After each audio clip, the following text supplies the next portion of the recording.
I don't think Nelson Mandela did his stuff because he wanted a Mercedes and a house by the sea. I think you made me become an even better person. Ian, Woody Woodhouse and Louis Woodhouse are a father and son team that help people to improve in engagement, agility, collaboration and optimism, and quite frankly, become incredible human beings. If you don't love others, you won't love yourself. If you judge others, you will tend to judge yourself. There's no cryptic little Facebook post about you just can't trust some people, or like all that weird noise that happens with people when they fall out. What have been your biggest challenges in life? I never felt like I had a choice. They speak around the world, taking thousands of people in their audiences to new heights, questioning their existence, questioning their morals, and resulting in standing ovations. What would the world be like if everybody's only currency was love and compassion? I would say if you don't do it with that quality, it'll feel empty at the end. Comment your favourite moments, hit subscribe now, and set that notification bell. I don't want to be the only person on the dance floor. I think when the dance floor is actually packed with people dancing, it's a lot easier to dance well, and you dance for longer. Let's do this.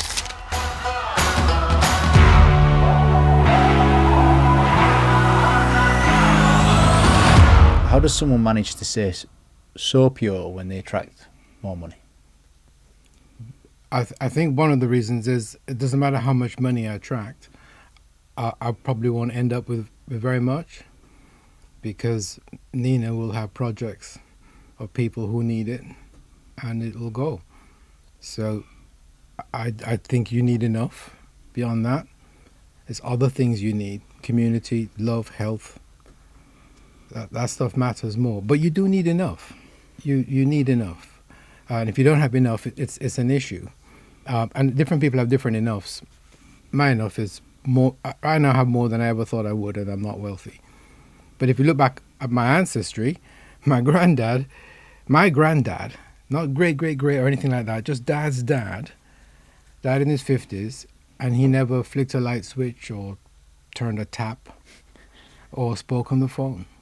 So I think I have so much, and I think we have so much. I just can't quite get my head around why we're not happier. I just don't quite understand it. Is that gratitude? Is it being grateful for what you've got? I think it's the narrative. We're living the narrative that we're creating more than anything else. And what do you mean? We're living a narrative. I think our story of what's happening around us and happening to us is what we're experiencing, not what's happening to us. And when one really gets their head around that, you can then start to intentionally tweak that story for you to be better for you. So I think there's a crisis of. You asked earlier, do I think that being hard on yourself is one of the biggest issues people face? I think it's a symptom of something. It's not the cause. It's a bit like a high finish in a golf swing. The idea isn't to have a high finish. The idea is to have a golf swing that ends in a high finish. So I think what's happening with folk is we have a crisis of purpose, and we don't talk about it that much. We don't explore it that much. We don't. So our ego, and it's great conditions for ego to just slowly grow. So yeah, that's what I think. Yeah, the golf swing analogy is like no one intends to have a bad golf swing. So the intention is clearly to have a good golf swing, yeah? Is that the intention for us all then? So no one intends to beat themselves up. It's just a symptom of something else. And what you're saying is its purpose. I'm saying if you have a clear... I see people, Louis, for example, can be when he was younger, now is still can be quite nervous about going on stage. Mm-hmm. But once I remind him of what the purpose is, not us being on, but the what we're serving, it seems to go. And the same thing for me. If I get nervous, he reminds me of, do you remember what the message is? We're in service to those messages. It's not about us. And suddenly it just goes. It's amazing, isn't it? You know, just having a vision, having a purpose, understanding the reason why, how it can just get you through life. It can get you through challenges. No, 100%. And I think, you know, it's an overused analogy, but it gets the point across well. You know, if you look at what people do during times of war and what the risks they're willing to take, it's because the purpose they're completely connected to. It's not just a survival thing. it's beyond that. It's because they really, really believe in what they're doing. And I think that Woody's absolutely spot on. I think people have a crisis of purpose. I think as we've moved to a more secular society and people are less religious, I think that there's things missing from that. There's things around gratitude, there's things around prayer, there's things around purpose that get lost. You don't have to have religion to have those things, to be very clear. It's just that religion helps people to find that, and then a lot of people haven't replaced it with something else. This is a question to you both. Don't know who wants to go with it first. What have been your biggest challenges in life, and how has purpose helped you get through it? It's a big question. Do you want to go first, or? I think my biggest challenge has been how to continue to be open and loving to friends when things haven't worked out well. And I could easily form a narrative that there were moments of selfish intent on their part. If it's just an acquaintance, someone I've just met in business, it's no big deal. It gets harder when it's someone that I love and that has loved me for a long time, and the friendship's close. And I can feel myself almost stepping off my own path and wanting to blame them for the situation. And it takes me too long to get back to who I am and to continue with the friendship. I'd like that to be faster. Is that the thing that's springing out to me is forgiveness? Absolutely, but real forgiveness is where you're back to where you were before the thing happened. Real forgiveness, because if you say I forgive you, it means I must judge you. To forgive you, I have to judge you. To really forgive you, I have to get to the point where there's no judgment at all. Which is spiritual. Which is tricky to do. Have you achieved it? Are you able to do it? I have moments when I've done that. What happened in those moments? It's usually through conversation with Nina, conversation with someone who isn't willing to step off the path that says this other person is pure and good, and we must keep looking until we're back there. So being with someone who doesn't say cynical things, being with someone who just loves, being with someone who, if you watch the Olympics and they're celebrating, I can handle the tissues. If I watch the Olympics and someone's crying because they lost, I handle the tissues. People think sometimes when I talk about her that she's happy all the time. She's not happy all the time, but she's feeling all the time.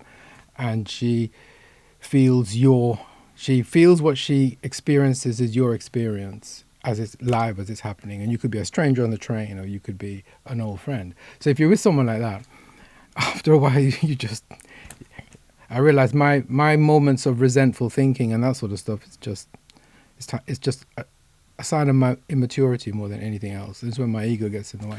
What age did you learn to let go of that?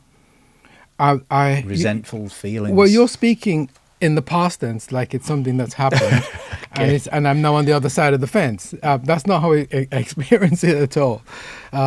It's more, it's live. I'm experiencing it all the time, and sometimes I'm not so great at it. But the good thing is I seem to be getting better at it, and that's for me the most important thing, is that I'm becoming more open.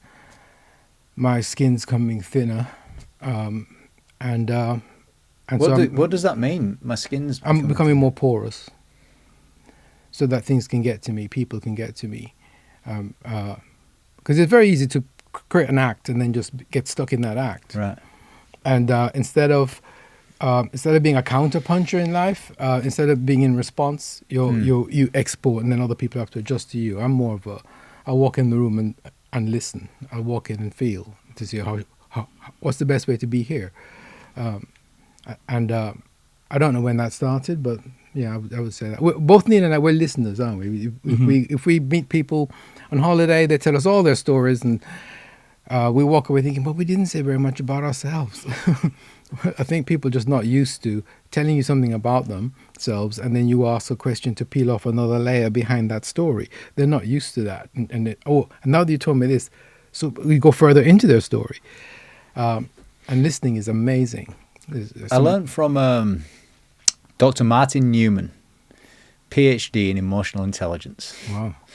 And he said, listening is the biggest and best skill in the world to reduce resistance in any walk of life. Listening is the number one skill. Better get good at that one. Indispensable life skill. Let's go over to you, Louis. That's cool, that. Yeah, Dr. Martin Newman. So what have been your biggest challenges, and how did purpose help you get over it? Yeah, I had a while to think about that, and I still struggled. I think I have a firm belief, for whatever reason, that my biggest challenges are ahead of me. Because I think I'm going to use the R word, retire. When Dad eventually wants to retire or when slow are you going to down. retire, Woody? When he lets me. It's your fault. No, I'm not It's your holding him fault, hostage. eh? I'm not holding I him think people retire when they're tired. Who was he, by the way? Because I assumed it was Louis, but it could be someone up there.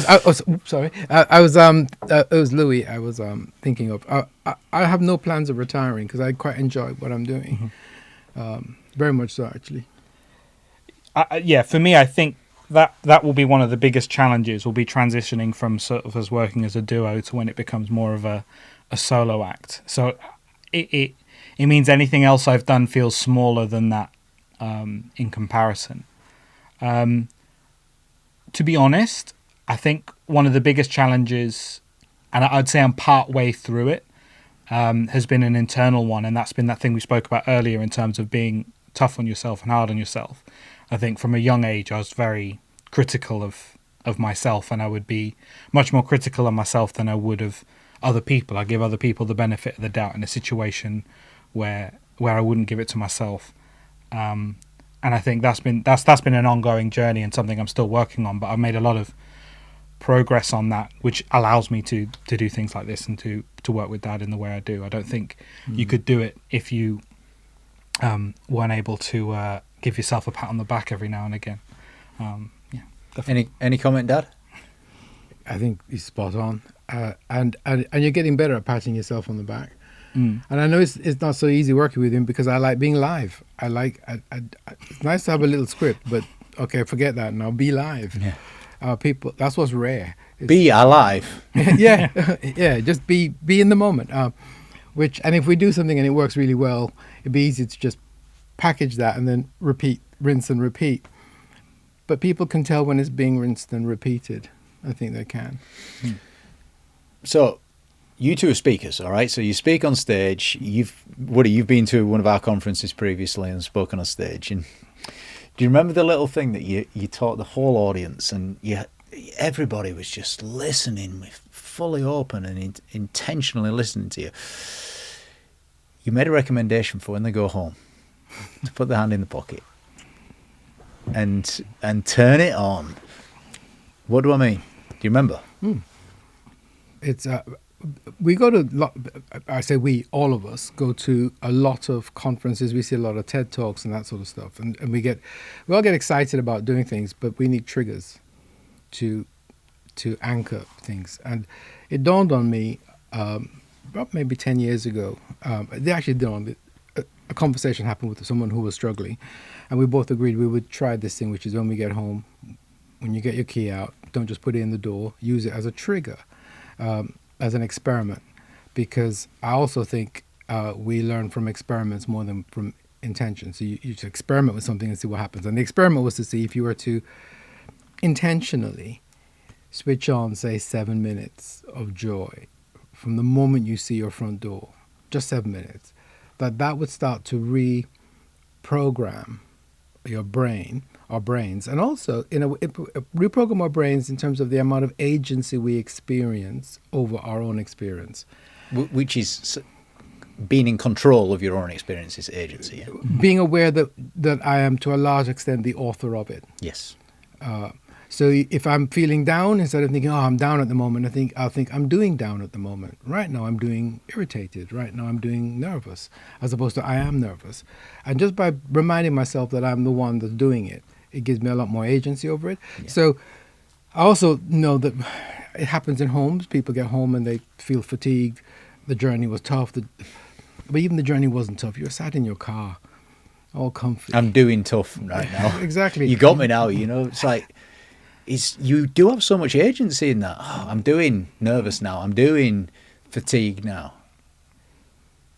And in saying that, I own how I want to feel as well. Mm. It's beautiful. I mean, if you turn to someone and say, oh, I'm knackered, you actually feel more tired by saying it. Your body hears the instruction and goes, okay, yeah, send him knackered feelings, and the knackered feelings come through. If you say to someone, oh, right now I can feel myself doing knackered, your subconscious is being reminded that we have some agency over this. Oh, I am knackered.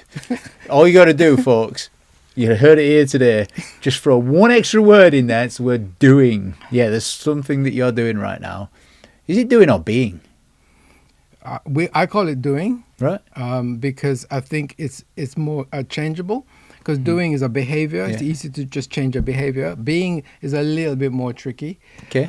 But if I right now I'm being, if I say that right now I'm being irritated, I'm losing the agency. If I say right now I'm doing irritated, I've got complete agency. I've got it. I've never tried that one before, but as you just said it, we've got experimentation tells you everything. You said it. Yeah, that wasn't my idea. It was I saw someone was worked with Nina. She struggled with ME for many years, and one of the things she did was very powerful. And I sat as a member of the audience watching her go through this facilitation, and the chap running it said, asked people who are suffering, said, how often do you check your energy? And they all would say, again, the first thing they think is, how am I? How do I feel? And then he asked the companions who were there, myself and a few others who were there with our loved ones who were suffering from ME, how often do you guys do it? And I thought, I don't check my energy like even the daily. I just, and then he talked about, if you have ME, quite often people think I'm tired. And he was the one that made that transition of, okay, what if we changed it to, instead of I'm knackered, I'm doing knackered. I'm doing fatigued. And it was just such a simple little thing. I thought, wow, that's not a simple thing. That's a game changer, that is. So they teach you that on ME, if you've got ME, yeah? Well, not they. He did.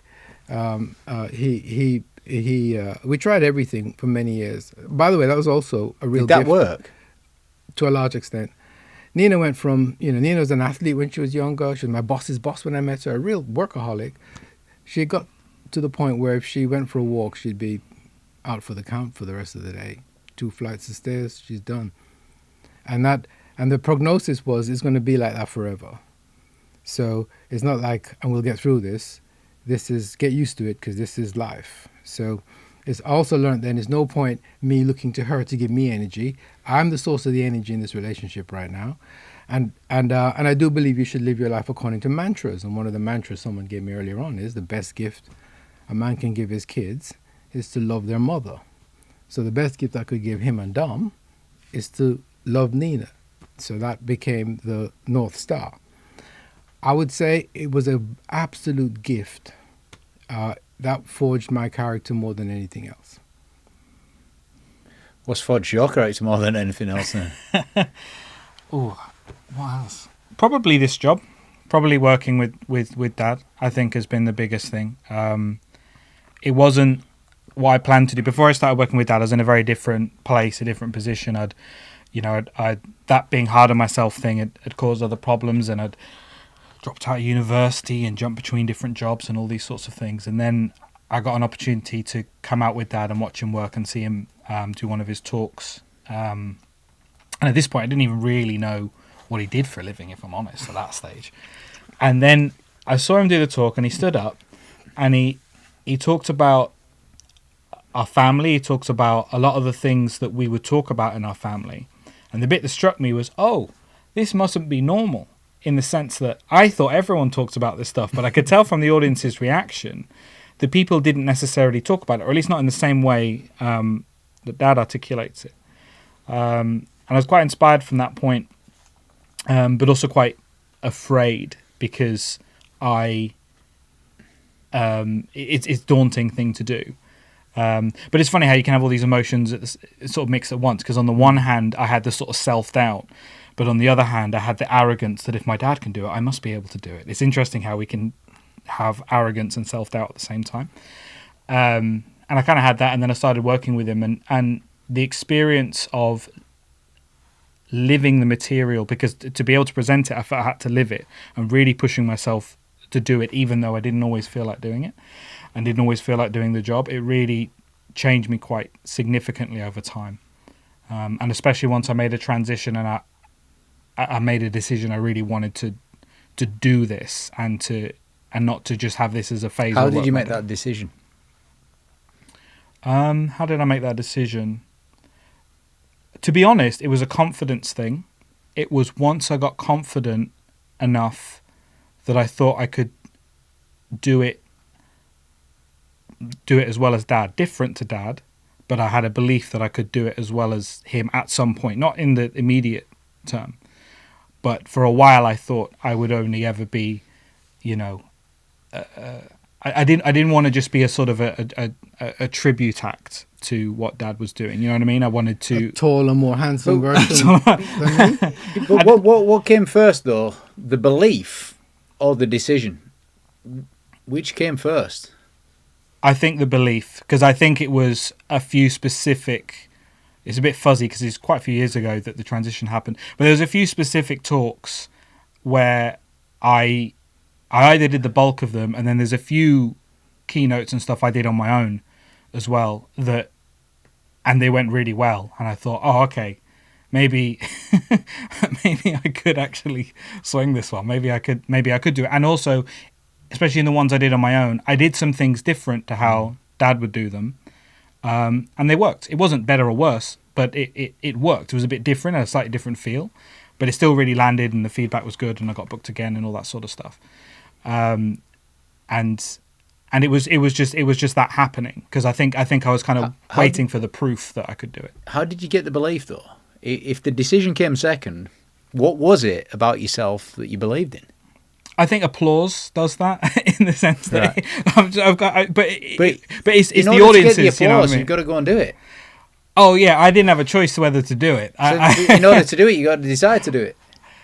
I never felt like I had a choice, not in like a bad way, but just in a. Is that a good thing, by the way, in success? Sometimes, yeah.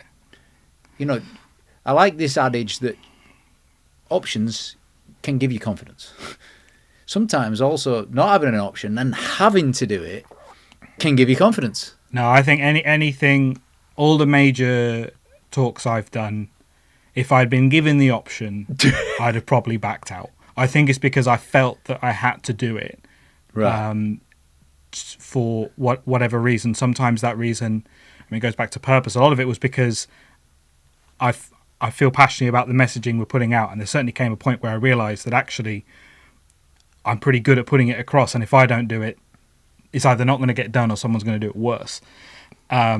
So I really felt like I kind of wanted to do it, and then some of it was just the economics of it, just sort of feeling like, well, for me to justify the company paying me, I've got to deliver a certain amount of work, so I've got to get up there and do the thing. But it was actually the removal of the choice that forced me to do it, and then you build the confidence. I think you can get paralyzed in having too much choice and too much agency. I know that's happened for me absolutely at various stages of my life. So I think sometimes not having a choice and being forced to do it. And so many stories you meet people, and that's exactly what they say. Oh, someone had to do this thing and I stepped up and I just did it, and I actually really enjoyed it, or it went very well, and then it leads into whatever else they're doing. Am I allowed to ask you how old you are? Yeah, you can ask me that. I am 32. You're 32, yeah? When did you do your first sort of speech on stage? You're going to have to help me with that. What age? I think it was like contract for that insurance company, and you started came out for the first 6 months, and then within 2 weeks you popped your hand up, and can I say something? Yep, and then off you went. Yeah, I remember that because it was awful. But it's good that it was awful. Because I'd been sat listening to the sessions happening, and I'd felt moved to say something. What was awful? Your first speech? Yeah. Why do you say that? Well, because I was nervous and I wasn't clear, and It was awful according to how you were feeling, but it wasn't awful in terms of how it was received. that wasn't my memory of it. People remember how they feel, don't they? My memory That's very true. is it true. went down That's like a lead balloon. But then again, they weren't the easiest audience. But It was then an insurance it company. went down like a lead balloon, yet you carried on doing it. Yeah, because it's the purpose thing. I believed in what I was saying. I didn't like how I communicated it. Right. So what I was wanting to talk about was around gratitude. I really wanted to, because in the way that I was presenting at the time, he'd mentioned gratitude, but I got a sense that there was more to be said there in terms of people really getting how important it is to what we're talking about. Well, by the way, how important is gratitude? It's massive. But why? Why is it important? I learned from, various different religions have got various different things. And some of my friends were going through Ramadan. Mm-hmm. And you know what they said? No, we don't eat so that because then we appreciate the food when we've got it. That's why we fast. So that when we do have it, then we appreciate it more. We're grateful for it. It's like, whoa. It helped me understand it a little bit more. I think what brought gratitude home for us was probably, various things in our lives, but not the summer gone, the summer before, we had two passings in our family. We lost my uncle, so that's my mum's sister's husband, and then we lost my grandmother on dad's side, so dad's mum, the Danish bit of our family. And they kind of happened quite close together. And I think when things like that happen, it really emphasizes how important gratitude is. Because for me, gratitude, one of the things it does is it allows you to make the most out of what life gives you. Because I think at various stages with both those people, I took them being alive and in my life for granted because, it'd always been that way. And it's only when they go you realize, okay, the people in my life I've got to be grateful for. I've got to be grateful for the time I get to spend with dad. I've got to be grateful for the time I spend with my mum, the time I spend with my brother, the time I spend with Rachel. All that stuff, it sounds morbid. It could end suddenly. It probably won't, but it could. And it's interesting because I feel different about those two deaths because one of them, say with my grandmother, it was a bit slower and I kind of got to make my peace with it. And I was really thankful for the time towards the end I got to spend with her. Whereas Simon was very sudden. And I'd always felt that I should have connected with him more, even while he was still alive. So then when he passes and then that option of connecting with him deeply gets taken away, it really hits you. You know what you've just done? You're taking me to my deathbed actually, like this out of body experience almost thinking. And all of a sudden you're acutely aware of the little things in life that you're grateful for right now. Mm-hmm. Seriously, just being present here and the water and the company and the ambience, and we get to make a podcast here. I mean, we've got to be grateful for this stuff. So really, really good point. Now, you do speak on various topics on personal growth, yeah? Mm-hmm. But it does border into spirituality. For that 7 minute, we didn't give everyone the 7 minute challenge, by the way. Can you give everyone the 7 minute challenge before I move on to that? Can you just give everybody it right now? Speak straight into that camera and give them a 7 minute challenge. That one right there? Yeah. Okay, the 7 minute challenge is this. When you hit your front door for the next 2 weeks, every time you hit your front door, whether you're just coming back from the supermarket or just went out to get put the recycling out, you blow the key for the door, a bit like in IT where they say, have you tried turning it on and off again? Before you go in, just turn the system off and on again. And that blow means 7 minutes of love and joy. And that's you're going to find every mammal you can find to connect with. So if you live on your own, send a message to your mom or your sibling or a mate or a little WhatsApp group, something positive from you to the world. And you're only putting out positivity. If you have teenage kids, you got to go find them in their bedroom. If you got pets, you just put out 7 minutes of love and joy. I've got a little Alexa app at home, so I'd say, Alexa, time 7 minutes, and she goes 7 minutes, starting now. And I know that I'm going to be putting out love and joy for 7 minutes. When she beeps, I can be miserable if I want to. I'm doing miserable. If I want to, I can do that. And it's weird how it starts to actually change, and it also stops us from doing that house audit thing when we get home and the first thing we do is we check, is everything okay? And if it isn't, that gets commented on first. It means that we connect before we look to correct or comment. So it's just a way of switching it. So it's always person first, task second. And we live that way. So it's person first, task second. That's why I would never introduce Nina as, this is Nina, my wife. I would introduce... I would introduce that way. You see, it just came out naturally. This is Nina. I wouldn't say this is my wife, Nina. She's not my wife who happens to be Nina. Nina is just one of the things that she is. One of the many things. So it's always person first, task second. And that's a 7-minute challenge. Go for it, folks. By the way, that was my interpretation from watching you, from taking the notes in the audience, from watching you speak. I think you made me become an even better person. And is that the key? Person first, task second. You said that two or three times. Is that the key to becoming a better person? Person first, task second. I think what we're trying to do in our work is to humanize interaction more, especially in corporate life. I think we thing each other a lot. We talk about, has IT come back to us on this? We need to get HR involved, as opposed to, has John got back to us? And is Susan from HR? Silo effect, isn't it? Yeah, we actually, we thing people. Even in a restaurant, someone will come back and say, who's the fish? And you go, yeah, I'm the fish. She's the tart. Here's your tart, madam.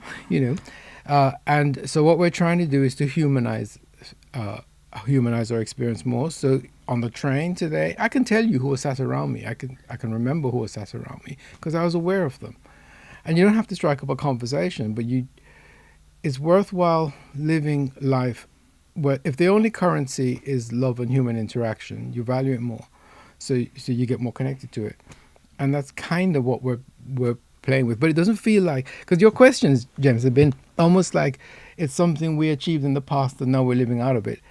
Our experience is we're in it trying to make it work all the time. Mm-hmm. And this is like using a power washer at home to do your drive. The moment you let go of the lever, it stops working. So it only works when you hold it down and do it. And that's kind of what we're working on. Very humble, you're on the same journey. Mm. Yeah, you're just inspiring it. I from where I'm sat, Woody, you are a remarkable person. Someone that I aim to be like. So, you can be humble. I get to see it because your topics border into spirituality. True? We talk about this. You pointed out to me that it's long arc thinking. What is spirituality? What is it? It's believing in more than just the mundane. Which is, everyone wants to believe in more than just the mundane, yeah? Great. Then get into spirituality. Is that what you say, Woody? Or spirituality. It's for me, it's about getting clear about values and principles that transcend you and going into service to those and then see what life is like if you live out of those. It's like your colleague Kevin we were with, a lot of how Kevin operates is he puts out certain principles and then he's going to live out of those principles and see how life turns up. That's a very powerful way to live, to be principle led that way. Can we just explore this bit? What would the world be like if everybody's only currency was love and compassion? What would it be like? It's very difficult to imagine because we're so sort of far from it. It'd be a kindness economy, though, it wouldn't it? It would be. The whole structure of the thing would be completely different. The economy would be built on love and compassion. You say we're far from it, but I mean, I've been lucky. I've worked in some countries that are considered quite poor and not so Western. They're nearer to it than we are. You get more community, you see more connection. The rest face looks more peaceful, and they'll give you half of the little bit of rice they've got, not even knowing where more rice is coming tomorrow from. And I've noticed the more we have, if we're not careful, the more gates we buy. And I think that's tricky. I've resisted temptation in sharing this because at one point I was sharing this all of the time, but I'm going to say it right now. Mary Portas, a lady that lots of people know, she's on TV. She spoke at one of our conferences and she said, look, the first thing you better be is kind, because if you're not kind, you're going to get found out in this world. You're going to get found out. And I found myself just thinking that again as you're saying it.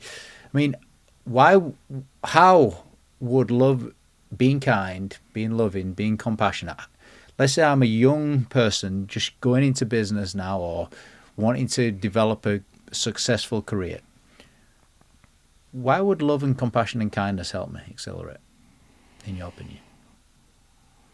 I think it would do two things. I think it would help you.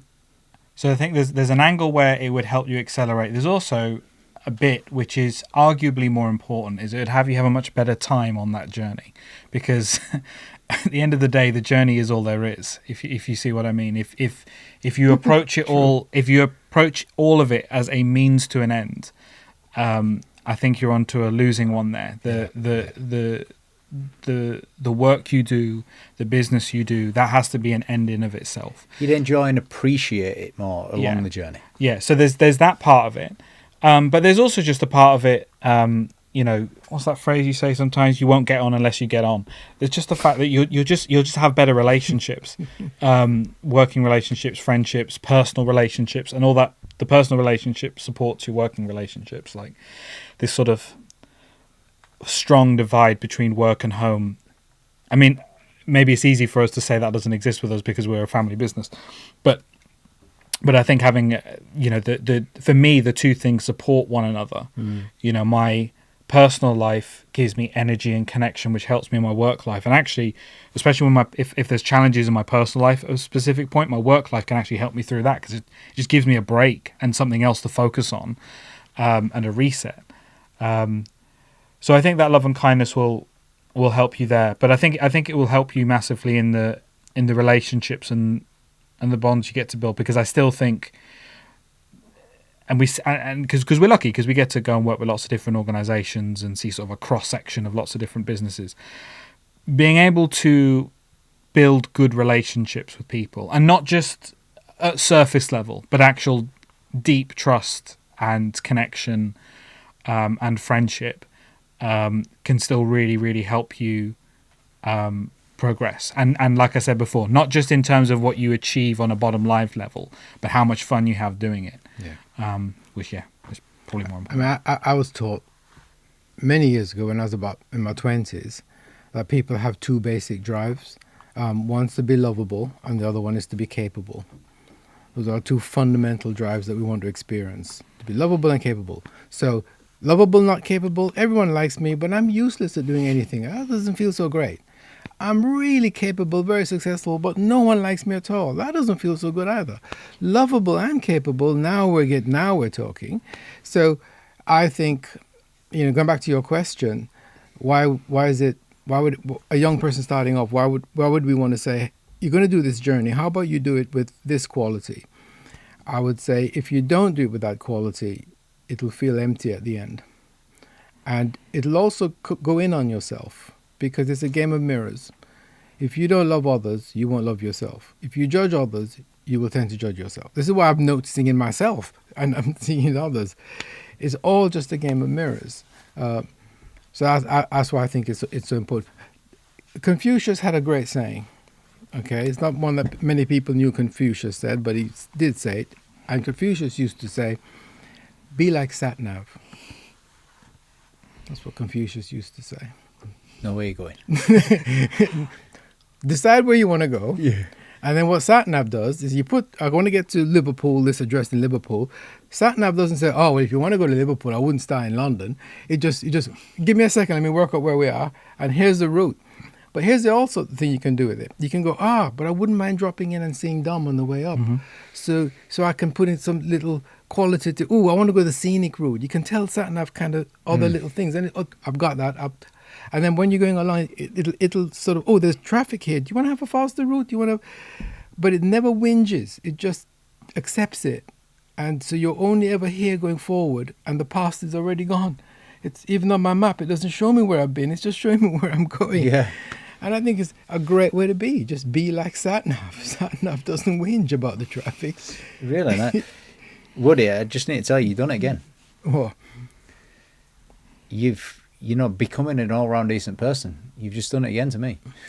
You said, if you don't do love and connection and compassion along the way, you're going to be left feeling empty at the end.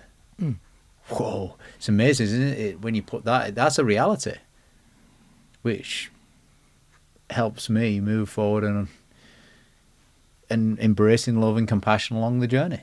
You've done it again. I mean, James, look at the wealthiest people, the three of us, though. They're the people who have the most and deepest and most vibrant relationships. It's not someone with a lot of cash tucked away in a tower. Let's talk relationships. So, early 1900s, a gentleman named Dale Carnegie. He wrote the book How to Win Friends and Influence People. And one of my big takeaways from that is life's not about fame or fortune. You want happiness. You want happiness. I mean, if success is happiness, not money, not fame, not fortune, if success is happiness, here's the real ingredients. Build real, deep, meaningful, lasting, long relationships. That's the secret ingredient in happiness. Mr. Carnegie, early 1900s. What's your opinion on developing relationships? I mean, I'd agree with him. Yeah, on it's a basic irrefutable, level. isn't it? I mean, it's powerful. Yeah, I think we're social animals. I think, and what's that phrase? No man is an island. I guess that's a bit dated. No person is an island, and I think that, it's absolutely essential. And it just goes back to the question you said before. I just think it's the way of having the journey be a means in an ends in of itself. It's the thing that makes you enjoy the process. If it's just achieving certain goals, hitting certain targets, things like that, if it's very cold and calculated, it'll, as Woody said, it'll just be empty. It's the bit that gives it the joy in the life. I remember because I mentioned it before, my grandmother, I remember when she was on her deathbed and she was talking to me that she didn't always make sense because she was starting to kind of lose it, for lack of a better phrase, due to the illness and her being in the process of dying. But the crux of it was always the same. It was always about love. It was always about the people you love are the most important things. Make sure you tell people that you love them. Prioritize that. And I don't know, it might be just because she said it on a deathbed, right? When someone says something on a deathbed, it makes it especially poignant. But it really stuck with me in terms of remembering that the rest of it's kind of noise. Love is kind of all there really is, in my opinion. Like that's it's the bit that feels most real. The rest of it can feel hollow. The rest of it sometimes can feel fake, or I can get existential on what's the meaning of this. But when it comes to the people I love, and if that matters to me, there's no question about it. I don't get existential with that. It just feels very real. So I think I think for your own experience, you have to have relationships at the core of it. It's not all there is, though, is there? It's last week I heard the soundbite. It's something about it's crying's terrible, but it's not so bad when you're doing it in a Range Rover or something like that. Yeah, or a Porsche. Or a Porsche Taycan. If you're gonna cry in a new Taycan. Yeah. It's I think pursuing wealth and achieving things also makes a difference, especially if you're clear what you're going to use the wealth to do. I think sometimes people don't actually ratchet it through to that level. what are you going to make happen? What are you going to cause with all this wealth? Or is it just to have as a trophy to show, like an ego thing? And one of my mantras in life that I try and live by, and I don't always do it, sometimes I manage it and sometimes I don't, is to have a small ego and a big desire. That's really what you want to have. I think women find that more attractive in a guy. A tiny ego and massive desire is actually a better look than you got a massive ego and not much drive. And to do that, it then means that you are setting objectives for things around you, so then you can go into service to things around you. And the people I admire the most are the ones who seem to be in service to something that's not about them. And the leaders I've had really lucky. I've been led by some people. Why do you admire them? I don't know. I think it's because deep down inside me, it feels congruent. There's a congruency. There's a selflessness that means that it feels cleaner. But that's wonderful, isn't it? Because you just nailed something there. Like one of the ways that you can massively develop relationships with people is small ego, massive desire. Small ego, it's not about you, it's probably more about them, and empathic understanding. Massive desire, that's it. Is it relatable? People admire people, don't they? You know, it's like respect. Is it respect that you get when you've got massive desire? When people know where they're going, that North Star? I think it can be. I think also stuff feels different when you have that, in the sense that if you think of like football players on a football pitch, and we're talking like at the elite level, so Premier League players. So Arsenal, yeah. So Arsenal, really elite level. the highest elite level. So if you talk about Arsenal, and one of the players partway through the game shouts at one of the other players to track back or to cover a winger or something like this. Because they're a team, because there's an understanding that everything they're doing is for the end goal of winning the game, afterwards, there's no issue. There's no cryptic little Facebook post about you just can't trust some people, or like all that weird noise that happens with people when they fall out. You know what I mean? Because, so in that moment, the shouting at each other is okay, because there's an understanding that the only reason I'm doing this is because I'm trying to communicate to you the best way I think of us achieving our shared goal. Like there's so it's not about you. It's got nothing to do with you. It's to do with how do we get over there. And I think that's the congruency thing as well. Is when the desire's there, when the purpose is there, when you're connected to that, it actually means that the communication can be, technically speaking, a bit messy, can be a bit blunt, all that stuff, because we understand it's coming from a good place and we're connected to it. When you don't have that desire, then the way you spoke to me becomes an issue, and now it's politics because we're not connected to what it is we're trying to achieve. That's another amazing point on building relationships, though, isn't it? Alignment. Moving in the same direction. Absolutely, yeah, absolutely. You're moving in different directions. Guess what? It'll put tension on the relationship. What deepen it? Yeah, it's really powerful. Genius. And with alignment, also having those conversations where you keep asking why. Why do we want this? So as it's so many times people say this is the goal and we want to hit this much, this target, and there's no why around it. It's just that was the target that's set, and we just go for it to hit that number. Hit the number and then set another one next time around with a little bit more fatigue, because you know also the effort it took to get there, that punch that you had in the air when you got it wasn't quite as joyful as the pain was all the way getting there. So I think a bit more conversation about, okay, so what does it represent? Because I think intention's a muscle, and it's really important to have strong intention and be around people who have strong intention. I personally find it much easier to exercise with a crowd of folk who are doing the same thing than me on my own in the gym. I don't want to be the only person on the dance floor. We think when the dance floor is actually packed with people dancing, it's a lot easier to dance well. And you dance for longer. So one of my mantras in life is don't go solo. It's a lot more difficult. It's you might get more praise at the end because you did it all on your own, but even then it's like, Yeah, that's because you couldn't get any mates. It's much Ego. more fun. Yeah, it's much more fun to do it with others. It's just a lot more fun. I like that point though. Intention is a muscle. You imagine going in the gym, don't you? And you know, you work your muscles out to get bigger muscles. The more you get used to setting clear intentions, the bigger that muscle gets. And the bigger that muscle gets, the stronger you become. And the stronger you become, the more capable you become, yeah? I think so.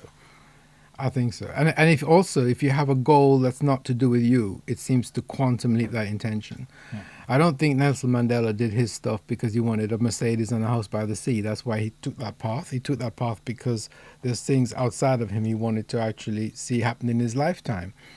You don't get the courage he got with a selfish goal. It just doesn't turn up. Has he been a role model to you in any way? He's just been one of those people that represents to me making something outside of you matter to you. Because I think there's three levels of goals. There's what's in it for me, then there's what's in it for us, and there's what's in it for them. and there are different levels of courage that goes with those. And the what's in it for them is the most powerful one. And if you continue maturing in your life from when you're tiny a kid and you grow up, you should get to what's in it for them objectives. Problem is most of us, and I include myself in this, don't always mature all the way through our lives. We get stuck at certain points because our ego takes over, and I want to have this new shiny gadget, and I want to achieve this, and I want to have these trophies I can show my mates to prove to them that I am successful, as opposed to there's something outside of me that matters more than me. That's why that's kind of what I think when I stop and actually think. I've got some quick questions for you both. Okay. I'm gonna start with you, Louis. Who are you most grateful for in your life? I'd say my parents. Can I have them as? I know that's not one person, but it's definitely the team. Okay, so let's start with Nina. Mum. Mm-hmm. What are you most grateful for your mum? She demonstrates what it's like to live a life where you don't judge people and you look for the best in people. Wow. And you Now- operate from a position of love. Can we throw that into the mix of how to develop relationships, please? Because that's genius as well. No judgment. Mm-hmm. See the best in people. Oh yeah, that's why Mum has more friends than the two of us combined. Is because we're not bad at it, but she's on another level on that. And it's because thing is, if you were to sit and have a coffee with Mum, right? If you were lucky enough to get half an hour to sit and have a coffee with my mum, you would come away. You'd think she's a nice person, interesting to talk to. You'd think all that stuff, but you'd also come away feeling better about yourself. That's the thing. That's the impact Mum has by operating the way she does. Not only do you think she's nice and all that normal stuff, but you're not just impressed by her. It's you feel better. You genuinely feel lifted. Is she an angel? If they exist, then yes. All right. What about Dad? What are you grateful for to Dad? He married Mum. Well, that's one of them. What grateful for Dad? I think, and this would go for both of them. I think forgiveness. I think in my life, especially if I look at when I was younger, I think I was given more than a second chance in certain areas. I was given third, fourth, fifth chances, which for a while I didn't think I deserved. But I now think that doesn't come into it one way or the other. So I'm very grateful for that. I think Dad showed me what it means to... It's that thing he talked about, sort of having intention and trying to drive things forward. I think he also... I'm also just very grateful for him letting me get involved and work with him and learn to operate in this way and to make a living doing this sort of thing. Because you two are a duet, yeah?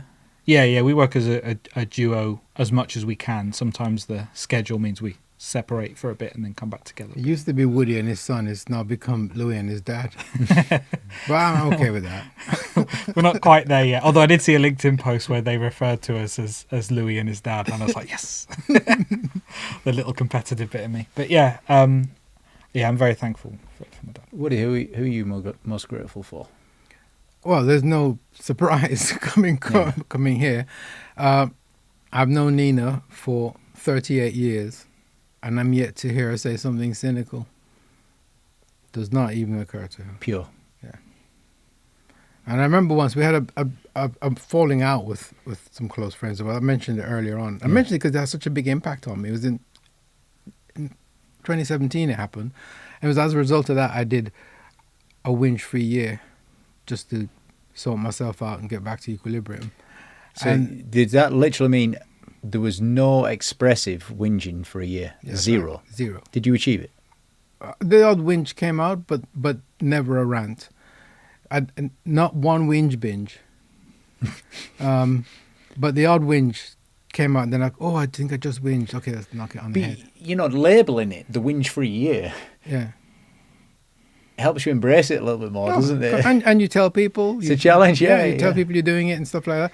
And there was a couple. One of the lady in the couple said, when we'd said that we weren't happy, she asked, what does Nina think?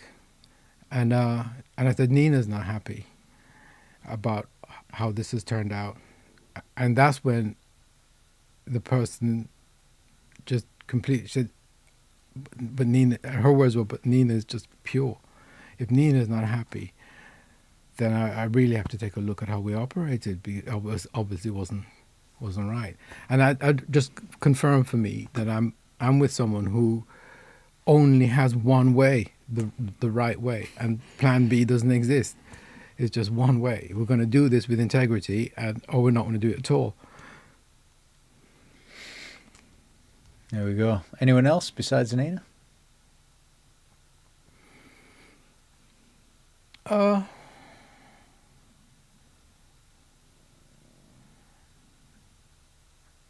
Mom.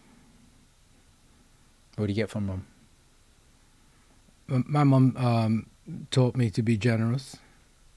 That if someone's hungry and your bus fare can buy them lunch, walk home. And she taught me that by being that way. So that's why Errol, my brother, is like that. That's why I'm like this. It's just the way you are. You just really hit me in my heart. Seriously did, Someone's hungry and your bus fare can buy them lunch.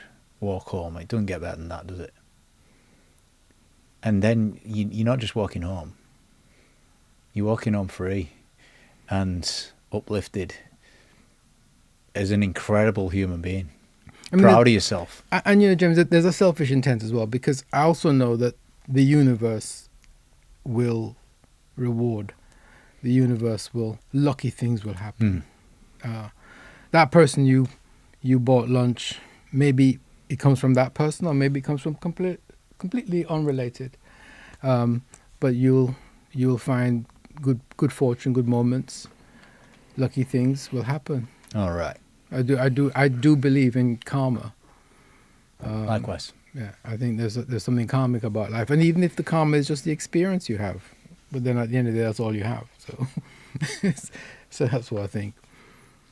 And then, of course, the boys as well. That we've been blessed with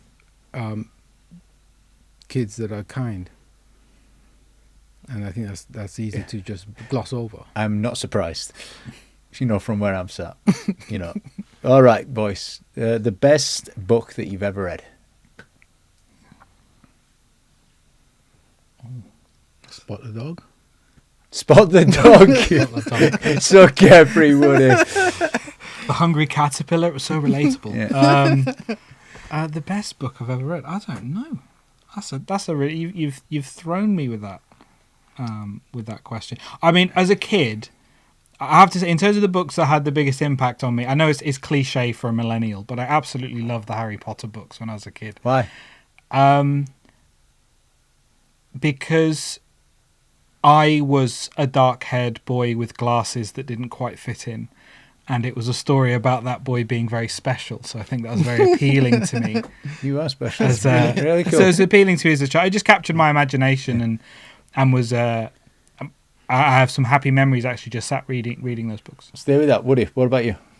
It's easy to go recent, think recent books. But if I look back at my whole life and think, a friend bought me The Prophet Khalil Gibran or Gibran, I'm not sure how you pronounce it, when I was about 19.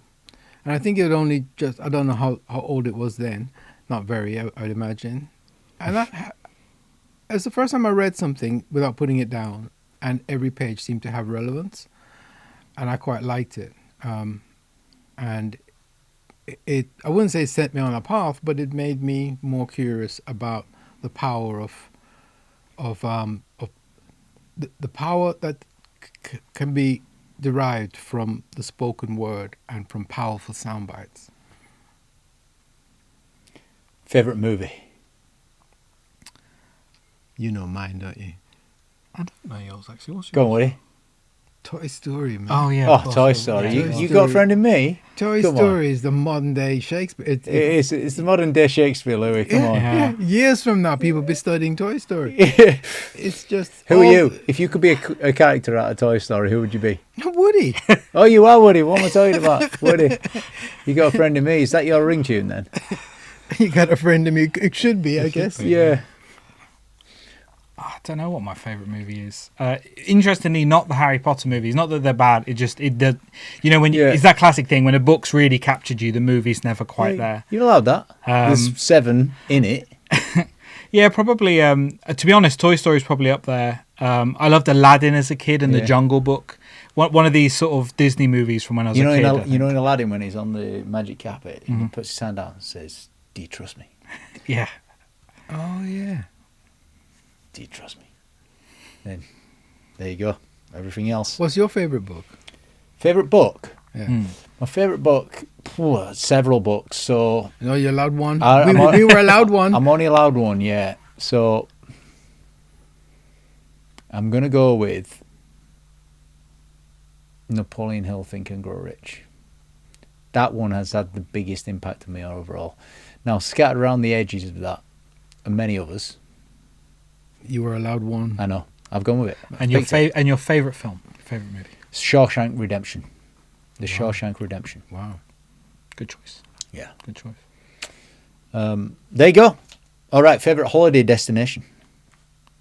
Pottsborough Beach in North Devon. We used to go a lot as a kid, and I went back a couple of years ago and I really liked it. It's still probably my favourite Woody? spot to go. Val Gardena in the Dolomites. Sounds- Italian Dolomites. Italy's mine. You know, beautiful place. Got some amazing memories there. If you could have any superpower, anything, what would you choose? Can I answer first? Yeah, here? go for it. Yeah. We've there might be some influence that's going on here. And my dad said to me, he says, "James, if you could have any power, this has got to be a power. Heal people." Well, I was just about to say the power to heal. There you go. That's what I was. But when you first asked, that wasn't there. I had to think about it. The power to heal, There you go. because I could monetize that. Money can change you. Money can change. I am just joking, but I probably want to monetize that a little bit. Go on, Louis. I ended up thinking on a similar thing because, you know, there's the classic ones like flying, super strength, illusion, invisibility. All these things are fun, but I think the ability to actually to remove anger, to Peace, be able calmness. to calm people, to remove the anger, to remind them of love and the things that we connect on. Because I think there's the big sort of world peace stuff, but even just on a micro level in terms of people's personal lives and stuff like that, if you could remove the anger from people, I think you could solve the other problems. There's another classic. book. Massive, that is. There's a classic book there. James Allen. Mm-hmm. Same. I share his name proudly. As a Man Thinketh, 1902. Right thought is mastery. Self-control is strength. Calmness is power. 1902, the wisdom. Amazing wisdom. All right, early bird or night owl? Night owl. Night owl. Like father, like son. How late? I think I've done my best work at about 2 in the morning, Right. or something like that, or 1 or 2 in the morning. Woody? It's funny. It came up in the conversation this morning in the gym. At 6 o'clock in, and they said, the people I'm working out with are saying, "Oh, I'll go to bed at 9 o'clock and 9:30." I'm like, "Are you crazy? You can go to bed at 9 o'clock." So I wouldn't go to bed before 11, and anything after 12, I think, okay, we should have gone to bed by now. But before 11, what are you doing? If you could have one day in someone else's life, who would you choose? One day being someone else's. In someone else's life, past or present.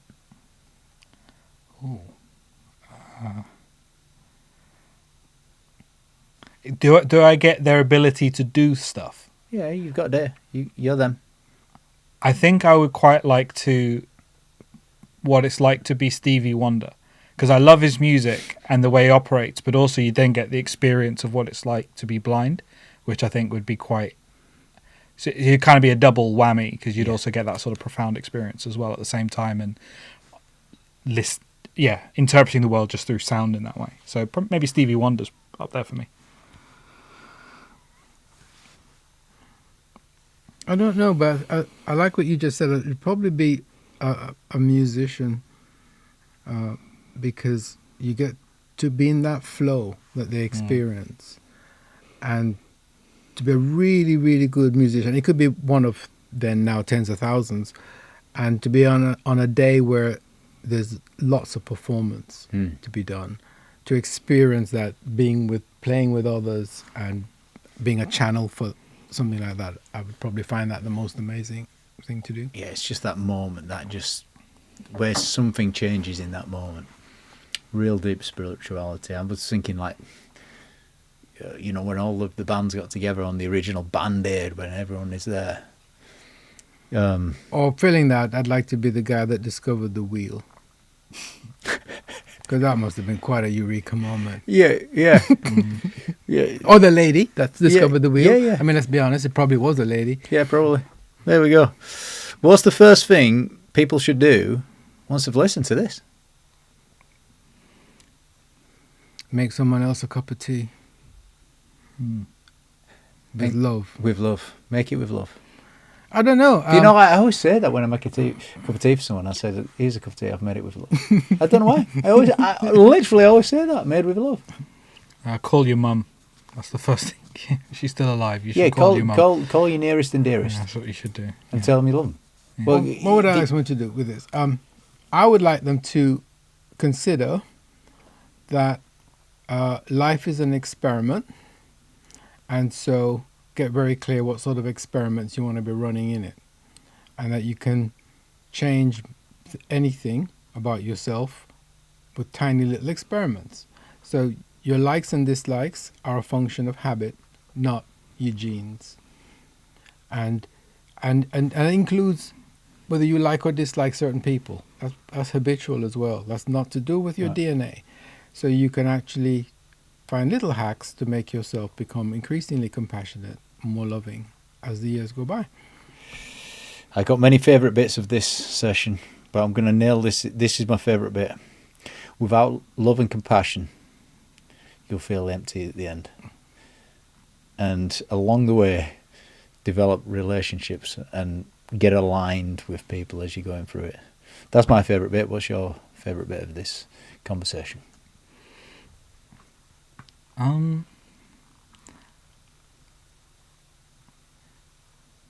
Probably again to talk about mum. I like talking about mum.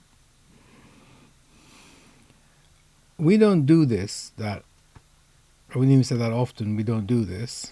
Being able to, through your facilitation, get more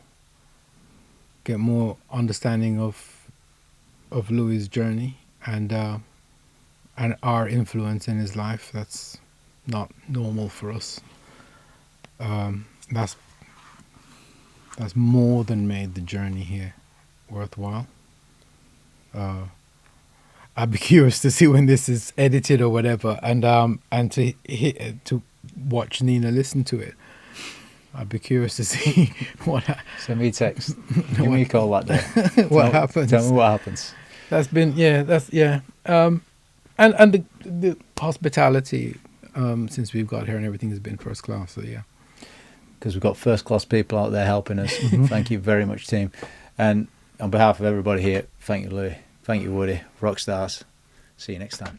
Hey there, James here with an exciting announcement. The BizX Awards is coming to the ACC Liverpool from the 18th to the 19th of April with an incredible lineup of speakers. You're going to meet the likes of Stephen Mulhern, Donald Miller, Deborah Meaden, and many, many more. Book your spot right now at thebizx.co.uk. And if you've enjoyed listening to the Business Excellence podcast, make sure to comment your top learnings and favorite moments, as well as like and subscribe. See you next time.